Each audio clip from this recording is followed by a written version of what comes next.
नमस्कार दोस्तों, स्वागत है आपका अपने YouTube channel BKC knowledge one में।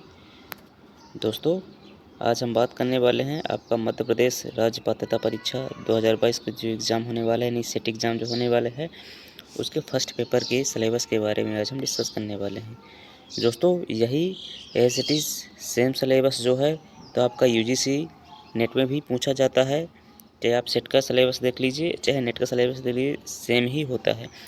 और दोस्तों, यह आपका सब्जेक्ट कोई भी हो, चाहे आप कॉमर्स से हों, चाहे इकोनॉमिक्स से हो, भूगोल से हों, इंग्लिश से हों, मतलब आपका सब्जेक्ट कोई भी हो, लेकिन आपको फर्स्ट पेपर जो अनिवार्य पेपर होता है, ये सबको देना होता है। तो दोस्तों, यह फर्स्ट पेपर जो आपका प्रथम प्रश्न पत्र है, सभी के लिए अनिवार्य हो जाता है। तो दोस्तों, चलिए आज हम इसके बारे में ही बात करेंगे। देखिए दोस्तों, कोई भी एग्ज़ाम होता है, उसको क्रैक करने का सबसे अच्छा तरीका होता है कि उससे सबसे पहले हम उसकी स्ट्रेटजी बना लें, उसकी रणनीति बना लें, उसकी व्यूहरचना बना लें। दोस्तों, कोई भी एग्ज़ाम बिना रणनीति, बिना स्ट्रेटजी के क्वालीफाई नहीं होने वाला है, क्योंकि कहते हैं कि सफलता का कोई शॉर्टकट तरीका नहीं होता है। और दोस्तों, यही है कि हमको जो है तो पूरा सिलेबस, जो हमारा सिलेबस होता है, फर्स्ट पेपर अपने सब्जेक्ट का पेपर होता है, उसको हमको कवर ही करना होता है। तो दोस्तों, चलिए हम बात करेंगे इसके बारे में। फिर दोस्तों, इसमें समझेंगे कि देखिए, आपका जैसे सब्जेक्ट है, तो सब्जेक्ट में तो देखिए दोस्तों लगभग सभी को नॉलेज होता है, क्योंकि वो अपना सब्जेक्ट होता है, सब्जेक्ट की तो बहुत अच्छी नॉलेज रखते हैं। तो इसी को ध्यान में रखते हुए जो है तो आपका फर्स्ट पेपर बनाया गया है। ये देखिए, सब्जेक्ट का नॉलेज तो सभी को रहता है, लेकिन फर्स्ट पेपर में यही जनरल चीज़ें हैं कि जैसे शिक्षण अभिक्षमता हो गई, रिसर्च एप्टीट्यूड हो गया। तो इसके फर्स्ट पेपर के माध्यम से यही देखा जाता है कि आपको सब्जेक्ट का अच्छा नॉलेज तो है, लेकिन क्या आप शिक्षक बनने योग्य हैं या नहीं हैं। ये बहुत सारी इसमें चीज़ें हैं कि जो आपसे जानने की कोशिश की जाती है आयोग द्वारा। तो दोस्तों, चलिए इन्हीं के बारे में बात करेंगे। तो दोस्तों, सबसे पहले है कि देखिए, आप अगर सेट का एग्ज़ाम देने जा रहे हैं तो स्वाभाविक है आपके दिमाग में यही होगा कि हम सेट क्वालीफाई करेंगे या नेट क्वालीफाई करेंगे। तो दोस्तों, इसके लिए इसके बाद जो है तो आपको असिस्टेंट प्रोफेसर बनने की योग्यता प्राप्त हो जाती है, क्योंकि जो नेट या सेट क्वालीफाई रहते हैं वही असिस्टेंट प्रोफेसर के लिए पात्र होते हैं। तो दोस्तों, इसलिए भी जो है तो आपको पढ़ना ये इम्पोर्टेंट हो जाता है, क्योंकि आप टाइम पास के लिए तो पढ़ेंगे नहीं।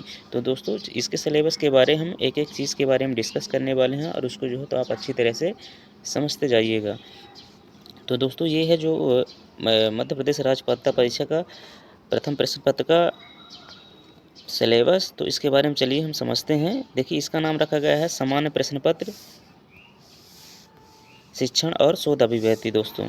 और ये है फर्स्ट प्रश्न पत्र कहलाता है आपका, सेकंड प्रश्न पत्र जो कहलाता है आपका सब्जेक्ट का कहलाता है। दोस्तों, चलिए इसके बारे में हम समझ लेते हैं कि यह हमारे सिलेबस में जो तो मेंशन किया गया है, तो इससे हमें जो है आयोग क्या जानकारी लेना चाहता है, यानी जो है अभ्यर्थियों से आयोग क्या जानना चाह रहा है। दोस्तों, यहाँ पे बताया गया है कि इस प्रश्न पत्र का मुख्य उद्देश्य परीक्षार्थी की शिक्षण और शोध क्षमता का मूल्यांकन करना है। बिल्कुल दोस्तों, इसके माध्यम से क्या है कि आयोग जो है तो परीक्षार्थी जो होते हैं उनके शिक्षण और शोध क्षमता का मूल्यांकन करना चाहता है कि शिक्षार्थी जो है तो शिक्षण के बारे में कितना नॉलेज रखता है और शोध के बारे में उसको कितना ज्ञान है। फिर दोस्तों, अतः इस परीक्षा का उद्देश्य शिक्षण और शोध अभिवृद्धि का मूल्यांकन करना ही है। वही बात है दोस्तों, उनसे अपेक्षा है कि परीक्षार्थी के पास संज्ञानात्मक क्षमता हो और वो इसको प्रदर्शित कर सके। दोस्तों, आयोग जो है तो ये भी जानने की कोशिश कर रहा है कि परीक्षार्थी के पास संज्ञानात्मक क्षमता हो। संज्ञानात्मक मतलब कि कोई भी चीज़ है, कोई भी वस्तु है, कुछ भी है, तो उसमें परीक्षार्थी जो है तो संज्ञान लें कि ये चीज़ कैसे है, क्यों है, कैसी होनी चाहिए। तो उसके बारे में जो है तो परीक्षार्थी संज्ञान लेता है, फिर उसको जानने की कोशिश करता है, ठीक है ना। उसको प्रदर्शित करने की भी क्षमता रखता है कि उसको हम कैसे इसके बारे में हम क्या समझे हैं, क्या चीज़ है, तो इसको जो है तो बताने की भी कोशिश करता है।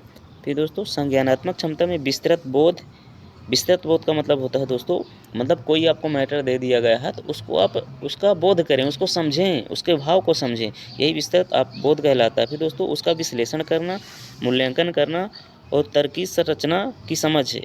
दोस्तों, यहाँ पे तर्क की संरचना की समझ होती है कि मतलब कोई भी बात आप रखते हैं, किसी से भी कुछ भी है, तो मतलब बिना तर्क के आधार पर नहीं रखते हैं, ठीक है ना। कोई तर्क की कोई संरचना होती है। फिर निगमनात्मक पढ़ेंगे दोस्तों, फिर यहाँ पे आगमनात्मक तर्क शामिल है। फिर परीक्षार्थी से यह भी अपेक्षा की जाती है कि उन्हें उच्च शिक्षा में शिक्षण और अधिगम का सामान्य ज्ञान हो। दोस्तों आयोग आपसे यह भी जानने की कोशिश कर रहा है कि आपको उच्च शिक्षण के बारे में एवं अधिगम के बारे में आपको नॉलेज हो। फिर सूचना के स्रोतों की सामान्य जानकारी यानी ICT के बारे में आपको जानकारी हो।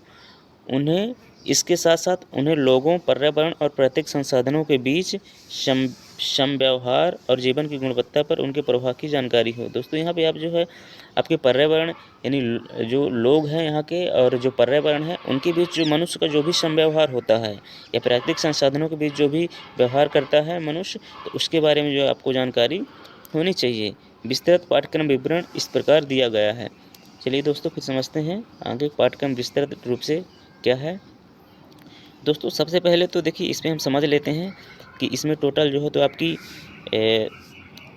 आपकी 10 यूनिट होती हैं। 10 यूनिट में सबसे पहला देख पा रहे हैं यहाँ पे दोस्तों आपका जो है तो आपका शिक्षण अभिवृत्ति है, यानी पहली यूनिट जो है यानी टीचिंग एप्टीट्यूड। फिर दोस्तों दूसरी यूनिट आपकी यहाँ पे दी हुई है, यहाँ पे आप देख पा रहे हैं आपका शोध अभिवृत्ति यानी आपका रिसर्च एप्टीट्यूड है। फिर दोस्तों यहाँ पे आपकी तीसरी यूनिट दी हुई है दोस्तों यहाँ पे बोध है। बोध का मतलब होता है दोस्तों यहाँ पे जो आपका यहाँ पे कंप्रहेंशन टाइप के यहाँ पे क्वेश्चन दिए जाएंगे, आपको गद्यांश दिया जाएगा, उसको आप पढ़ करके उसका भाव समझ करके आप जो है तो आंसर देंगे। तो दोस्तों ये तीसरी यूनिट जो आपकी है दोस्तों यहाँ पे बोध हो गया। फिर दोस्तों आपकी यहाँ पे चौथी यूनिट जो है आपकी यहाँ पर कम्युनिकेशन यानी संप्रेषण है। फिर दोस्तों देखते हैं आगे। दोस्तों अगली यूनिट आपकी यहाँ पे हो जाती है गणितीय तर्क और अभिवृत्ति, यानी आपको यहाँ पे मैथमेटिकल्स लॉजिकल एंड एप्टीट्यूड और ये सब सारी चीज़ें इसमें 5वीं यूनिट में आपको देखने को मिलती है। दोस्तों हम इसका विस्तृत अध्ययन भी करेंगे, यूनिट वाइज देखेंगे क्या क्या है। फिर दोस्तों आपका छठवीं यूनिट में आप देख पा रहे हैं युक्तियुक्त तर्क यानी लॉजिकल रीजनिंग के बारे में यहाँ पे बात की गई है। दोस्तों आपके यहाँ पे 6वीं यूनिट में आप पढ़ेंगे लॉजिकल रीजनिंग के बारे में। फिर दोस्तों आपकी जो 7वीं यूनिट हो जाती है दोस्तों 7वीं यूनिट में है देखिए दोस्तों यहाँ पर आंकड़ों की व्याख्या यानी यहाँ पे डाटा इंटरप्रिटेशन आ जाता है दोस्तों इस पे 7वीं यूनिट में। फिर दोस्तों 8वीं यूनिट है। 8वीं यूनिट दोस्तों यहाँ पे देख पा रहे हैं कि ICT सूचना और संचार प्रौद्योगिकी। दोस्तों आप अगर वीडियो फास्ट लग रही हो दोस्तों तो आप पॉज करके भी इसको आप देख सकते हैं। फिर दोस्तों आपकी यहाँ पे 9वीं यूनिट हो जाती है। यहाँ पे आप देख पा रहे हैं कि 9वीं यूनिट जो है दोस्तों लोक विकास और पर्यावरण। लोक विकास और पर्यावरण यहाँ पे दोस्तों जैसा कि आप यहाँ पे देख पा रहे हैं लोक विकास और पर्यावरण, यहाँ पे मतलब जो भी मनुष्य होता है पर्यावरण के साथ किस तरह से व्यवहार करता है, ये सारी चीज़ें इसमें आ जाएंगी। हम इसका विस्तृत अध्ययन करेंगे दोस्तों कि इसमें क्या क्या चीज़ें मेंशन की गई है। फिर दोस्तों आपका जो है 10वीं यूनिट है दोस्तों यहाँ पर उच्च शिक्षा प्रणाली। उच्च शिक्षा प्रणाली है दोस्तों ये 10वीं यूनिट, इसमें बहुत सारी चीज़ें हैं। फिर दोस्तों नीचे आप यहाँ पे देख पा रहे हैं टिप्पणी। यहाँ पे दोस्तों टिप्पणी में यहाँ पे देख पा रहे हैं कि यहाँ पे लिखा हुआ है कि पहले में प्रत्येक यूनिट मॉड्यूल से 2-2 अंकों वाले 5 प्रश्न तैयार किए जाएंगे। यानी यहाँ पर दोस्तों जो है तो आपके प्रत्येक यूनिट से 5 प्रश्न पत्र होंगे, यानी 5 प्रश्न होंगे और 5 प्रश्न में जो है तो एक प्रश्न जो है 2 अंक का होगा। फिर यहाँ पे दोस्तों दिया है दूसरी टिप्पणी में यदि दृष्टिवान परीक्षार्थी के लिए ग्राफ चित्र वाले प्रश्न तैयार किए जाते हैं तो दृष्टिबाधित परीक्षार्थियों के लिए उतने ही अंकों वाले प्रश्नों के अवतरण दिए जाएंगे। तो ये दोस्तों रही यूनिट कौन कौन सी है। फिर चलिए दोस्तों हम इसमें समझ लेते हैं कि यूनिट वाइज जो है तो उसमें क्या क्या चीज़ें मेंशन की गई है। दोस्तों आप एक एक शब्द को पकड़ कर चलिएगा, देखिएगा, क्योंकि आपकी तैयारी तभी अच्छे से हो सकती है जब आपको पता होना चाहिए कि किस यूनिट में क्या क्या चीज़ें दी गई है, क्या क्या चीज़ें हमको पढ़ना है। क्योंकि दोस्तों कई बार होता है कि हम कोई भी एग्ज़ाम देते हैं तो सिलेबस कुछ और होता है, पढ़ते पढ़ते कुछ हम और जाते हैं कि कुछ और पढ़ लिए, अगर फिर पेपर देने गए फिर बाद में बोले कि हमसे पेपर बना ही नहीं, यानी जो क्वेश्चन आए थे हमारे समझ में ही नहीं आ रहे थे कि हम पढ़े हैं उसको कि हमारे सिलेबस से है कि नहीं है। तो ऐसे में दोस्तों जो है तो आपको सिलेबस का बहुत अच्छे से नॉलेज होना चाहिए कि आपके सिलेबस में क्या क्या चीज़ें हैं, आपके सिलेबस के अकॉर्डिंग ही पढ़ना चाहिए। तो चलिए दोस्तों सबसे पहले हम देख लेते हैं। तो दोस्तों सबसे पहले हम देखते हैं शिक्षण अभिवृत्ति यानी टीचिंग एप्टीट्यूड पहली यूनिट में। दोस्तों तो पहली यूनिट में देखते हैं पहला जो है दोस्तों यहाँ पे शिक्षण है। तो दोस्तों यहाँ पे शिक्षण के बारे में बताया गया है और शिक्षण के बारे में फिर यहाँ पे दोस्तों बताया गया है कि अवधारणाएँ, यानी शिक्षण की अवधारणाएँ क्या है, उसके उद्देश्य क्या है, शिक्षण का स्तर क्या है, यानी शिक्षण जो है ये स्मरण शक्ति, समझ और विचारात्मक जो इसके स्तर होते हैं, इसके बारे में आपको यहाँ पे पढ़ना रहेगा दोस्तों। फिर यहाँ पे विशेषताएँ, शिक्षण की विशेषताएँ और मूल अपेक्षाएँ यहाँ पे आपको देखना होगा कि शिक्षण की मूल अपेक्षाएँ क्या होती हैं दोस्तों। फिर आगे यहाँ पे देख पा रहे हैं अगला दोस्तों यहाँ पे आप देख पा रहे हैं, जैसा कि आप यहाँ पे बताया कि शिक्षार्थी की विशेषताएं। यहाँ पे दोस्तों आपको शिक्षार्थी की विशेषताएं को पढ़ना रहेगी कि शिक्षार्थी किस तरह के होते हैं। जैसे किशोर और वयस्क शिक्षार्थी की अपेक्षाएं क्या क्या होती हैं उनमें, जैसे शैक्षिक, सामाजिक या भावनात्मक और संज्ञानात्मक या व्यक्तिगत भिन्नताएँ क्या क्या शिक्षार्थी में होती है। फिर दोस्तों फिर अगला देखते हैं, अगला टॉपिक इसमें देख पा रहे हैं दोस्तों कि यहाँ पर शिक्षण प्रभावक तत्व। दोस्तों शिक्षण को जो प्रभावित करने वाले जो तत्व होते हैं उसके बारे में यहाँ पे आपको फिर जानकारी लेना होता है। जैसे कि यहाँ पे बताया गया है कि शिक्षक, सहायक सामग्री, संस्थागत सुविधाएं, शैक्षिक वातावरण, ये सारी चीज़ें क्या है शिक्षण को प्रभावित करती हैं। फिर दोस्तों देख पा रहे हैं आगे, फिर यहाँ पे देख पा रहे हैं कि उच्च अधिगम संस्थाओं में शिक्षण की पद्धति। फिर दोस्तों यहाँ पे पढ़ेंगे कि उच्च अधिगम संस्थाओं में शिक्षण की पद्धति कौन कौन सी थी या कौन कौन सी होती है। जैसे अध्यापक केंद्रित बनाम शिक्षार्थी केंद्रित पद्धति, या फिर ऑफलाइन बनाम ऑनलाइन पद्धतियाँ। इसमें जैसे है आपका स्वयं प्रभा है, मूक्स है इत्यादि जो ऑनलाइन चैनल्स होते हैं, इनके बारे में आपको यहाँ पर जानकारी लेनी होती है। फिर दोस्तों फिर आगे देखते हैं अगली यहाँ पे देख पा रहे हैं टॉपिक कि शिक्षण सहायक प्रणाली। इसमें शिक्षक जो प्रणाली सहायक होती है, जो सिस्टम होता है दोस्तों, जैसे यहाँ पे हो गया परंपरागत, आधुनिक और ICT आधारित। यहाँ पे देख पा रहे हैं कि ये परंपरागत, आधुनिक और ICT आधारित जो शिक्षण प्रणाली होती है उसके बारे में आपको यहाँ पे पढ़ना रहता है। फिर दोस्तों आप यहाँ पे देख पा रहे हैं टॉपिक मूल्यांकन प्रणालियाँ। दोस्तों जो आपके मूल्यांकन में जो प्रणालियाँ होती हैं कौन कौन सी होती है इसके बारे में आपको नॉलेज रखना होता है, इनके बारे में पढ़ना होता है। फिर दोस्तों यहाँ पे मूल्यांकन के तत्व कौन कौन से होते हैं और इसके प्रकार कौन कौन से हैं। फिर उच्च शिक्षा में विकल्प आधारित क्रेडिट प्रणाली में मूल्यांकन और कंप्यूटर आधारित परीक्षा मूल्यांकन पद्धतियों में नवाचार, ये सारी चीज़ें जो हैं दोस्तों आपके यहाँ पे देख पा रहे हैं पहली यूनिट में है, टीचिंग एप्टीट्यूड में ये सारी चीज़ें आपको पढ़ना रहेगा। दोस्तों आपको बार बार कह रहा हूँ कि एक एक चीज़ को आप देखते जाइए कि आपके सिलेबस में क्या है। आपको किसी भी एग्ज़ाम की तैयारी करने से पहले सबसे पहले आपको सिलेबस का एक एक चीज़ जो है तो आपको मालूम होनी चाहिए कि सिलेबस में हमारे क्या क्या चीज़ें हैं। चलिए दोस्तों देखते हैं अगली यूनिट। फिर दोस्तों यहाँ पे अगली यूनिट आप यहाँ पे देख पा रहे हैं दोस्तों, तो यहाँ पे अगली यूनिट पे देख पा रहे हैं जैसा कि इसमें सेकंड यूनिट है दोस्तों, इसमें शोध अभिवृत्ति, यानी आपको जो है रिसर्च एप्टीट्यूड, यानी रिसर्च के बारे में आपको यहाँ पे पढ़ना रहेगा। देखते हैं कि रिसर्च के बारे में क्या क्या चीज़ें हैं दोस्तों। यहाँ पे पहला आपका इसमें टॉपिक है, देख पा रहे हैं यहाँ पर शोध है। शोध का अर्थ, प्रकार और विशेषताएं, ये सारी चीज़ें आपको यहाँ पे पढ़ना रहेगा। यहाँ पे प्रत्यक्षवाद एवं उत्तर प्रत्यक्षवाद शोध के उपागम, यानी जो प्रत्यक्षवाद एवं उत्तर प्रत्यक्षवाद के जो अप्रोच होते हैं इसके बारे में भी आपको यहाँ पे पढ़ना रहेगा। फिर दोस्तों आपका यहाँ पे सेकंड टॉपिक हो जाता है शोध पद्धतियाँ। शोध पद्धतियों में दोस्तों आपको प्रयोगात्मक, विवरणात्मक, ऐतिहासिक, गुणात्मक एवं मात्रात्मक शोध के बारे में आपको यहाँ पे पढ़ना रहता है। फिर दोस्तों यहाँ पर आपका तीसरा टॉपिक यहाँ पे हो जाता है दोस्तों शोध के चरण, यानी दोस्तों जैसे कि रिसर्च होता है तो रिसर्च तो ऐसे तो नहीं है कि बस हो गया आप कुछ भी समस्या लिए और उसका जो है फाइनल रिजल्ट दे दिए। उसमें भी चरण होते हैं कि आप कोई भी रिसर्च करने वाले हैं या कोई भी रिसर्च करते हैं तो उसके बहुत सारे स्टेप से आपको होकर गुजरना पड़ता है। तो शोध के चरण क्या होते हैं, इन चीज़ों की जानकारी भी यहाँ पर आपको होनी चाहिए। फिर दोस्तों अगला टॉपिक देख लेते हैं यहाँ पर शोध प्रबंध एवं आलेख लेखन, फॉर्मेट और संदर्भ शैली। फिर यहाँ पे दोस्तों शोध प्रबंध यानी जो आपका थीसिस वगैरह होता है, शोध आप जब राइटिंग करते हैं, लिखते हैं तो उसके बारे में आपको पढ़ना होता है। फॉर्मेट और संदर्भ शैली, क्या फॉर्मेट होते हैं इसके और संदर्भ शैलियाँ इसमें कौन कौन सी यूज़ की जाती हैं, ये सारी चीज़ें। फिर दोस्तों यहाँ पर शोध में ICT का अनुप्रयोग, यानी जो है तो आपके रिसर्च में जो है तो ICT का क्या प्रयोग होता है इसके बारे में आपको जानकारी यहाँ पे लेनी होती है, पढ़नी होती है।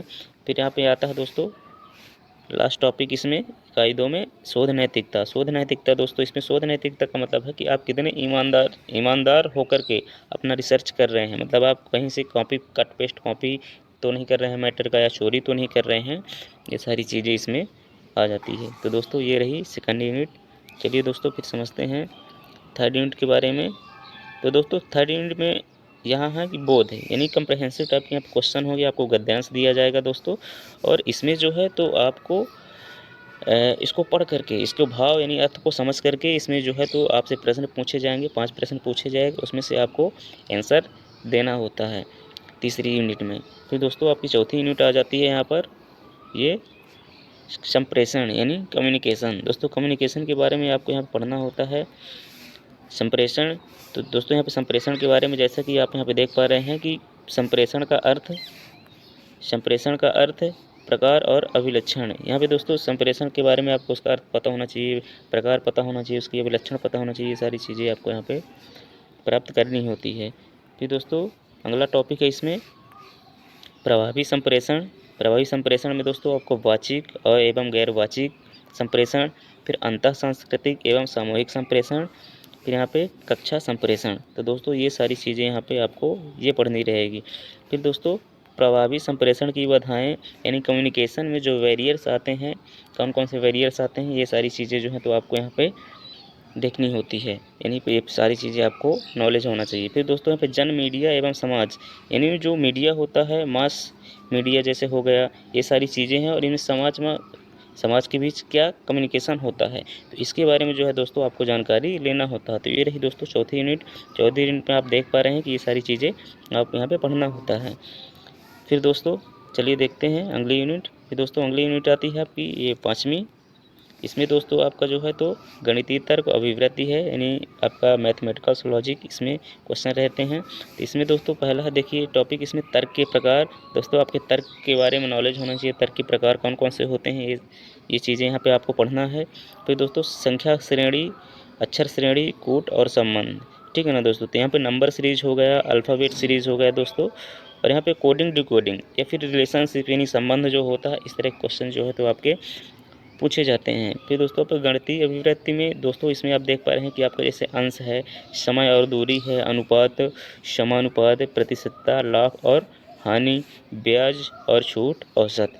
तो दोस्तों आप देख पा रहे हैं कि यहाँ पे ये सारी चीज़ें पढ़ना है। दोस्तों आपके टॉपिक में जो दिया है, जो टॉपिक में आपके दिया हुआ है, जो सिलेबस में दिया हुआ है, केवल आपको वही चीज़ें पढ़ना है, बाकी चीज़ें आपको नहीं पढ़ना है। क्या कि आप देख पा रहे हैं यहाँ पे कि मैथमेटिक्स में ये सारी चीज़ें जैसे दी हुई हैं, जैसे अनुपात, समानुपात, प्रतिशतता, तो हम यही इन्हीं चीज़ों को पढ़ें। ये नहीं कि हम कुछ और मैथ में कुछ और पढ़ने जा रहे हैं, हमारे सिलेबस में कुछ और दिया हुआ है, तो ऐसा नहीं है दोस्तों। हमको अपने सिलेबस के अकॉर्डिंग ही अपनी तैयारी करना है। चलिए दोस्तों फिर देख लेते हैं अगली यूनिट। फिर दोस्तों अगली यूनिट आपकी यहाँ पे आ जाती है दोस्तों, यहाँ पर युक्ति तर्क यानी लॉजिकल रीजनिंग। चलिए दोस्तों इसके बारे में समझ लेते हैं। दोस्तों लॉजिकल रीजनिंग में देखिए पहला टॉपिक है आपका यहाँ पे युक्ति के ढांचे का बोध, यानी लॉजिकल जो होता है उसके ढांचा किस तरह का होता है उसके बारे में आपको नॉलेज होना चाहिए। फिर युक्ति के रूप कौन कौन से होते हैं, निरूपाधिक तर्क, वाक्य का ढांचा और अवस्था और आकृति, ये सारी चीज़ें आपको यहाँ पढ़नी है। फिर औपचारिक एवं अनौपचारिक युक्ति दोष, फिर भाषा का प्रयोग, शब्दों का लक्ष्यार्थ और वस्तु अर्थ है। फिर यहाँ पे विरोध का परंपरागत वर्ग। तो ये रहा दोस्तों आपका पहला टॉपिक। फिर दूसरे टॉपिक में आप दोस्तों यहाँ पे देख पा रहे हैं, दूसरा टॉपिक है आपका दोस्तों युक्ति के प्रकार, यानी युक्ति यानी लॉजिक के कौन कौन से प्रकार होते हैं, जैसे निगमनात्मक और आगमनात्मक युक्ति का मूल्यांकन और विशिष्टीकरण, ठीक, ये दूसरा टॉपिक रहा दोस्तों। फिर तीसरा टॉपिक आप यहाँ पे देख पा रहे हैं, ये आपका अनुरूपताएं, ठीक, अनुरूपताएं के बारे में आपको यहाँ पढ़ना रहेगा। फिर आपका यहाँ पे अगला टॉपिक हो जाता है दोस्तों वेन आरेख तर्क की वैधता सुनिश्चित करने के लिए वेन आरेख का सरल और प्रयोग। दोस्तों यहाँ पे वेन आरेख के बारे में बताया है कि आपको वेन आरेख के बारे में जो होते हैं यहाँ पे नॉलेज होना चाहिए। फिर दोस्तों यहाँ बताया गया है कि भारतीय तर्कशास्त्र ज्ञान के साधन, यानी भारतीय तर्कशास्त्र में जो ज्ञान के साधन होते हैं कौन कौन से होते हैं, ये आपको पढ़ना रहता है। फिर दोस्तों अगला टॉपिक है यहाँ पे प्रमाण। फिर दोस्तों प्रमाण है प्रत्यक्ष, अनुमान, उपमान, शब्द, अर्थापत्ति, अनुपलब्धि। दोस्तों ये प्रमाण होते हैं, जो प्रमाण के प्रकार होते हैं, इनके बारे में आपको नॉलेज होना चाहिए, इनके बारे में आपको पढ़ना रहेगा। फिर दोस्तों इसमें लास्ट टॉपिक है दोस्तों आपका अनुमान की संरचना, प्रकार, व्याप्ति और हेतुवाद। तो ये रही दोस्तों 6वीं यूनिट। फिर दोस्तों चलिए समझते हैं अगली यूनिट के बारे में। फिर दोस्तों अगली यूनिट आपकी जो है ये 7वीं सातवीं यूनिट में दोस्तों देख लेते हैं क्या क्या है। यहाँ पे जैसे देख पा रहे हैं दोस्तों, आंकड़ों की व्याख्या। इसमें यानी डाटा इंटरप्रिटेशन है दोस्तों। इसमें टेबल रहेगी, तो जिसमें टेबल वाइज रहेगा, और इसमें पाई चार्ट वगैरह बहुत सारे मैथमेटिकल्स के क्वेश्चन होते हैं। तो इसमें चलिए देखते हैं, जो आंकड़े दिए होंगे उसको समझ करके आपको जो है तो आपको आंसर देना होता है। तो दोस्तों पहला टॉपिक इसमें है जो दोस्तों आपका आंकड़ों का स्रोत, यानी आंकड़े मतलब स्रोत का मतलब होता है सोर्स, जहाँ से आप प्राप्त करते हैं। प्राप्ति और वर्गीकरण, यानी जो आंकड़े आप प्राप्त करते हैं उनका वर्गीकरण करते हैं, ये सारी चीज़ें हैं फर्स्ट टॉपिक में। फिर दोस्तों यहाँ पे गुणात्मक एवं मात्रात्मक आंकड़े, यानी जो आपका क्वालिटेटिव और क्वांटिटेटिव जो डाटा होता है उसके बारे में आपको पढ़ना रहेगा। फिर यहाँ पे चित्रवत वर्णन, यानी चित्रवत वर्णन जैसे बार चार्ट हो गया, हिस्टोग्राफ हो गया, पाई चार्ट हो गया दोस्तों, यहाँ पे टेबल चार्ट, रेखा चार्ट और आंकड़ों का मानचित्रण। तो ये टॉपिक में ये चीज़ें आपको पढ़ना है। फिर दोस्तों है आंकड़ों की व्याख्या। आंकड़ों की व्याख्या किस तरह की जाती है, ये चीज़ आपको यहाँ पे पढ़ना है। फिर आंकड़े और सुशासन, यानी आंकड़े और गवर्नेंस के बारे में जो है तो आपको यहाँ पे नॉलेज होना चाहिए। तो 7वीं यूनिट में दोस्तों ये सारी चीज़ें यहाँ पे पढ़ना है। तो चलिए दोस्तों समझते हैं अगली यूनिट के बारे में। दोस्तों अगली यूनिट आपकी आ जाती है यहाँ पर 8वीं यूनिट। तो 8वीं यूनिट में दोस्तों देखते हैं यहाँ पे सूचना और संचार प्रौद्योगिकी, यानी जो आपका आईसीटी के बारे में यहाँ पे 8वीं यूनिट में जो होता है आपसे पूछा जाता है, यानी आईसीटी के बारे में आप कितना नॉलेज रखते हैं। इंफॉर्मेशन एंड कम्युनिकेशन टेक्नोलॉजी, इसका मतलब होता है आईसीटी का फुल फॉर्म। तो दोस्तों यहाँ पे जो है आपका आईसीटी में सामान्य संक्षिप्तियाँ और शब्दावली, यानी आईसीटी में जो शब्द होते हैं उनका क्या क्या प्रयोग होता है उनके बारे में आपको नॉलेज होना चाहिए। फिर यहाँ पे है इंटरनेट, इंट्रानेट, ईमेल, श्रव्य दृश्य और कॉन्फ्रेंसिंग की मूलभूत बातें। तो दोस्तों ये सारी चीज़ें आपको यहाँ पे पढ़ना रहेगा। फिर उच्च शिक्षा में डिजिटल पहले क्या क्या मतलब किस तरह के डिजिटल का यूज़ किया जाता है, डिजिटल उपकरणों का यूज़ किया जाता है, तो ये सारी चीज़ें आपके आईसीटी में आती हैं। फिर आईसीटी और सुशासन, जो गवर्नेंस है उनके बारे में जो आपको पढ़ना रहता है।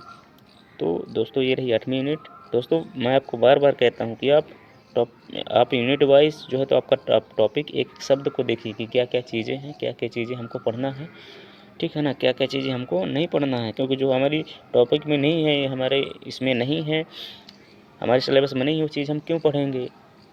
तो चलिए दोस्तों अगली यूनिट देखते हैं। दोस्तों अगली यूनिट आपकी हो जाती है 9वीं यूनिट। दोस्तों यहाँ पे आपको पढ़ना रहेगा लोक विकास और पर्यावरण। यहाँ पे यानी लोक विकास और पर्यावरण के बारे में देख लेते हैं कि टॉपिक वाइज क्या क्या दिया है। दोस्तों यहाँ पे पहला दिया हुआ देख पा रहे हैं यहाँ पे विकास और पर्यावरण, मिलेनियम विकास और संपोषणीय विकास का लक्ष्य। दोस्तों इसमें जो है तो लक्ष्य निर्धारित किए गए थे, जैसे मिलेनियम डेवलपमेंट गोल्स हो गया, आपका सस्टेनेबल डेवलपमेंट गोल्स हो गया, इसके बारे में जो है आपको यहाँ पे पढ़ना रहेगा। फिर दोस्तों अगला टॉपिक है आपका यहाँ पे देख पा रहे हैं कि मानव और पर्यावरण समव्यवहार, यानी मानव और जो पर्यावरण के बीच समव्यवहार होता है, ठीक है ना, तो उनके बारे में आपको पढ़ना रहेगा। जैसे नृजाति क्रियाकलाप और पर्यावरण पर उनके प्रभाव, यानी मनुष्य जो है दैनिक रूप से जो क्रियाएं करता है उसका पर्यावरण क्या प्रभाव पड़ता है, ये सारी चीज़ें आपको यहाँ पे पढ़ना रहेगा। फिर दोस्तों आपका देखते हैं अगला टॉपिक, इसमें है दोस्तों कि पर्यावरण मुद्दे, यानी पर्यावरण के जो मुद्दे होते हैं, जैसे स्थानीय मुद्दे कौन कौन से हैं पर्यावरण के, क्षेत्रीय मुद्दे कौन से हैं, वैश्विक मुद्दे कौन कौन से हैं, ये सारी चीज़ें पढ़ना है आपको। फिर वायु प्रदूषण, जल प्रदूषण, मृदा प्रदूषण, ध्वनि प्रदूषण, अपशिष्ट में जैसे ठोस, तरल, बायोमेडिकल या जोखिमपूर्ण इलेक्ट्रॉनिक्स, ये सारी चीज़ें आपको यहाँ पे पढ़ना है। फिर जलवायु परिवर्तन और इसके सामाजिक, आर्थिक तथा राजनीतिक आयाम क्या हैं, यानी जलवायु परिवर्तन के जो है दोस्तों इसके सामाजिक और आर्थिक और राजनीतिक आयाम क्या होते हैं, ये चीज़ें यहाँ पे आपको पढ़ना है। फिर दोस्तों अगला टॉपिक देखते हैं क्या है इसमें। अगला टॉपिक है दोस्तों मानव स्वास्थ्य पर प्रदूषकों के प्रभाव, यानी जो मानव स्वास्थ्य में जो है प्रदूषकों को कौन कौन से प्रभाव पड़ते हैं, तो ये चीज़ें आपको यहाँ पे पढ़ना है। फिर दोस्तों अगला टॉपिक है यहाँ पर प्राकृतिक और ऊर्जा के स्रोत है, यानी प्राकृतिक और ऊर्जा के स्रोत कौन कौन से हैं, जैसे सौर, पवन, मृदा, जल, भूताप, बायोमास, नाभिकीय और वन, इनके बारे में आपको जो है तो आपको यहाँ पे पढ़ना है, क्योंकि ये टॉपिक आपके टॉपिक में यानी आपके सिलेबस में मेंशन है। फिर दोस्तों देखते हैं अगला टॉपिक है दोस्तों यहाँ पे प्राकृतिक जोखिम और आपदाएं और न्यूनीकरण की युक्ति, यानी प्राकृतिक जोखिम जो होती हैं, आपदाएं होती हैं, उनके बारे में पढ़ना है और उनका न्यूनीकरण की युक्तियाँ कौन कौन सी है, ये चीज़ें आपको यहाँ पे पढ़ना है। ये दोस्तों इसमें 9वीं यूनिट में आपका लास्ट टॉपिक हो जाता है दोस्तों यहाँ पर पर्यावरण संरक्षण अधिनियम 1986, आपको ये पढ़ना रहेगा। फिर पढ़ना रहेगा जलवायु परिवर्तन संबंधी राष्ट्रीय कार्य योजना, ये पढ़ना रहेगा दोस्तों इसमें। फिर आपको इसमें पढ़ना रहेगा अंतर्राष्ट्रीय समझौते यानी प्रयास कौन कौन से, जैसे मॉन्ट्रियल प्रोटोकॉल, रियो सम्मेलन, जैव विविधता सम्मेलन, फिर कोटो प्रोटोकॉल, पेरिस समझौता, अंतर्राष्ट्रीय सौर संधि, ये जितने भी अंतर्राष्ट्रीय समझौते एवं प्रयास हैं, संधियाँ हैं, इसके बारे में भी आपको यहाँ पे पढ़ना रहेगा, क्योंकि आपकी यूनिट में मेंशन किया हुआ है। चलिए दोस्तों फिर देखते हैं लास्ट यूनिट। दोस्तों आपकी लास्ट यूनिट जो है आपकी 10वीं यूनिट, यहाँ पे देख पा रहे हैं आपका इस उच्च शिक्षा प्रणाली में दोस्तों समझ लेते हैं कौन कौन से टॉपिक हैं। दोस्तों इसमें टॉपिक जो आपका दिया हुआ है उच्च अधिगम संस्थाएं और प्राचीन भारत में शिक्षा, ठीक, कि उच्च अधिगम संस्थाएं कौन कौन सी है और प्राचीन भारत में शिक्षा कैसी थी, उसके बारे में आपको यहाँ पे पढ़ना रहेगा।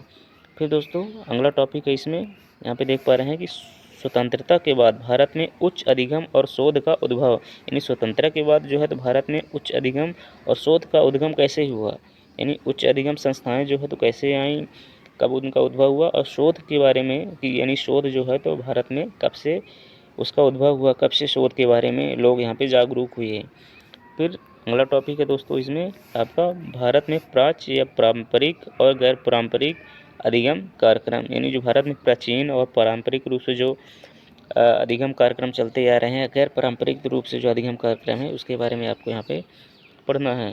फिर दोस्तों इसमें अगला टॉपिक है व्यावसायिक तकनीकी और कौशल आधारित शिक्षा। इसमें दोस्तों आपका यहाँ पे व्यावसायिक या तकनीकी रूप से या फिर कौशल आधारित जो शिक्षा है इसके बारे में आपको यहाँ पे नॉलेज होना चाहिए, इसके बारे में आपको यहाँ पे पढ़ना है। फिर दोस्तों अगला टॉपिक है इसमें मूल शिक्षा और पर्यावरण शिक्षा। दोस्तों यहाँ पर मूल शिक्षा और पर्यावरण शिक्षा के बारे में आपको यहाँ पे पढ़ना रहेगा, क्योंकि 10वीं यूनिट में ये चीज़ें दी हुई है। फिर आपका लास्ट इसमें टॉपिक हो जाता है दोस्तों नीतियाँ, सुशासन, राजनीति और प्रशासन। तो दोस्तों आपकी 10वीं यूनिट में जो है तो नीतियाँ, सुशासन, राजनीति और प्रशासन भी इसमें मेंशन हुआ है, तो ये चीज़ें आपको यहाँ पे पढ़ना रहेगा। दोस्तों ये रहा सिलेबस दोस्तों। और चलिए एक बार हम इंग्लिश में भी देख लेते हैं, क्योंकि इंग्लिश में भी है तो बहुत से लोग इंग्लिश मीडियम के भी होंगे। दोस्तों यहाँ पे आप देख पा रहे हैं कि इंग्लिश में सिलेबस है, इसको भी आप जो है तो देख सकते हैं दोस्तों ये इंग्लिश में सिलेबस जैसे आपके टीचिंग एप्टीट्यूड हो गया। दोस्तों आप वीडियो पॉज करके पूरा इसमें देख सकते हैं क्या चीज़ें हैं, क्योंकि हिंदी में हम विस्तार से इसमें समझा दिए हैं। देखिए फर्स्ट यूनिट है आपका टीचिंग एप्टीट्यूड में ये सारी चीज़ें वही मेंशन की हुई है जो हम हिंदी में पढ़ा चुके हैं, अभी समझा चुके हैं, ये सारी चीज़ें हैं। फिर आपका दोस्तों है सेकंड यूनिट है रिसर्च एप्टीट्यूड। फिर आपका यूनिट थर्ड है दोस्तों कंप्रहेंशन। फिर आपका दोस्तों यूनिट फोर्थ है कम्युनिकेशन। फिर दोस्तों आपका यूनिट 5 है मैथमेटिकल रीजनिंग एंड एप्टीट्यूड। और फिर दोस्तों आपका छठा यूनिट है लॉजिकल रीजनिंग में ये सारी चीज़ें मेंशन है दोस्तों, आप वीडियो पॉज करके देख सकते हैं, अच्छे से पूरा रीड कर सकते हैं। फिर दोस्तों आपका सातवां यूनिट है दोस्तों डाटा इंटरप्रिटेशन में ये सारी चीज़ें मेंशन हैं। फिर दोस्तों आपका 8वां यूनिट है इंफॉर्मेशन एंड कम्युनिकेशन टेक्नोलॉजी। फिर दोस्तों आपका 9वां यूनिट है दोस्तों पीपल डेवलपमेंट एंड एनवायरनमेंट में ये सारी चीज़ें मेंशन है दोस्तों, वीडियो पॉज करके देख सकते हैं। फिर दोस्तों आपका लास्ट यूनिट है हायर एजुकेशन सिस्टम। दोस्तों क्योंकि आपको हिंदी के साथ साथ इंग्लिश टर्म पर भी आपको ध्यान देना होगा, इंग्लिश अर्थ में भी ध्यान देना होगा, क्योंकि यूजीसी नेट या सेट एग्ज़ाम में हिंदी मीडियम वालों के लिए सबसे ज़्यादा यही चुनौती होती है, क्योंकि कि हिंदी को नहीं समझ पाते हैं, तो कहीं ना कहीं इंग्लिश अगर पढ़े रहेंगे तो इंग्लिश में वही चीज़ देखेंगे तो क्या उनको आसानी से समझ में आ जाता है। तो दोस्तों ये रहा सिलेबस। दोस्तों वीडियो कैसी लगी ज़रूर बताएं। और दोस्तों आप अगर हमारे चैनल पर पहली बार विजिट कर रहे हैं तो हमारे चैनल को ज़रूर सब्सक्राइब कर लें, ताकि हमारे द्वारा जब भी कोई ऐसा ही इम्पोर्टेंट टॉपिक या कोई जानकारी लाया जाए उसका नोटिफिकेशन सबसे पहले आपको प्राप्त हो। चलिए दोस्तों ऐसे ही वीडियो लाते रहेंगे। दोस्तों अभी हम सब्जेक्ट का भी सिलेबस लाएंगे, और दोस्तों हम कोशिश करेंगे इसमें जो जितने भी टॉपिक हैं उनको हम यूट्यूब के माध्यम से जो आपको प्रोवाइड करवाएं दोस्तों। तो हमारे चैनल पर बने रहिए दोस्तों। चलिए दोस्तों मिलते हैं नेक्स्ट वीडियो में, तब तक के लिए बाय बाय।